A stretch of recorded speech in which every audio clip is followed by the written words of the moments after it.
குருத்து ஞாயிறை கொண்டாடுகிறோம். புனித வாரத்தின் தொடக்கமாகவும் நுழைவாயிலாகவும் குருத்து ஞாயிறை அமைகின்றது.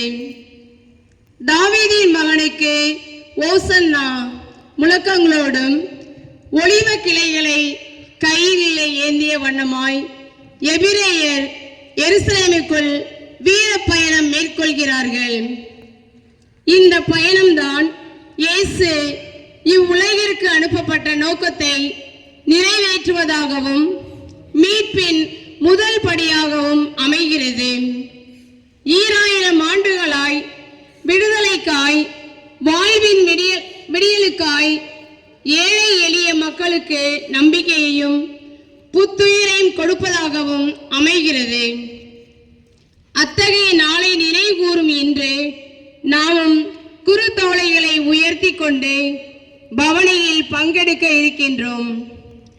பட்டங்களையும் பதவிகளையும் எதிர்பார்த்து இயேசுவின் பின் சென்றால் அவரின் பயணத்தில் நிச்சயம் நமக்கு இடம் இருக்காது. இயேசுவை போல நாமும் தன்னல போர்வையை தகர்த்தும் ஆணவத்தை அழித்தும் இயேசுவின் பின் பயணிப்போம். அப்போது இப்புனித வாரம் நம்மை புனிதர்களாக நிச்சயம் மாற்றும் என்ற மனநிலையோடு இத்திரு வழிபாட்டில் பங்கெடுப்போம்.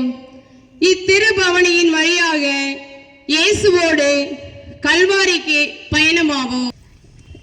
அன்புமிக்க சகோதர சகோதரிகளே, தவக்கால தொடக்கத்திலிருந்தே தவ முயற்சிகளாலும் பிற அன்பு பணிகளாலும் நம் இதயங்களை தயாரித்த பின் இன்று கூடியுள்ளோம். இதனால் நம் ஆண்டவருடைய பாஸ்கா மறை நிகழ்வை, அதாவது ஆண்டவருடைய திருப்பாடுகளையும் உயிர்ப்பையும் உலகளாவிய திரு அவையோடு சேர்ந்து அறிவிக்கின்றோம். இப்பாஸ்கா மறை நிகழ்வை நிறைவேற்றவே அவர் தம் நகரான எருசலேமுக்குள் நுழைந்தார். எனவே மீட்பளிக்கும் இந்த நுழைவை நாம் முழு நம்பிக்கையுடனும் இறைப்பற்றுடனும் நினைவில் கொண்டு ஆண்டவரை பின் செல்வோம். அவருடைய அருளினால் சிலுவையின் பங்கேற்பாளர்களாக மாறி அவருடைய உயிர்ப்பிலும் வாழ்விலும் நாம் பங்கு பெறுவோமாக. மன்றாடுவோமாக. என்றும் உள்ள எல்லாம் வல்ல இறைவா, இக்குருத்தோலைகளை உமது ஆசியால் புனிதப்படுத்தி அருளும். அதனால் கிறிஸ்து அரசரை அக்களிப்புடன் பின்பற்றும் நாங்கள் அவர் வழியாக நிலையான எருசலேமுக்குள் வந்து சேர ஆற்றல் பெறுவோமாக. என்றென்றும் வாழ்ந்து ஆட்சி செய்கின்றவர் வழியாக உமை மன்றாடுகின்றோம்.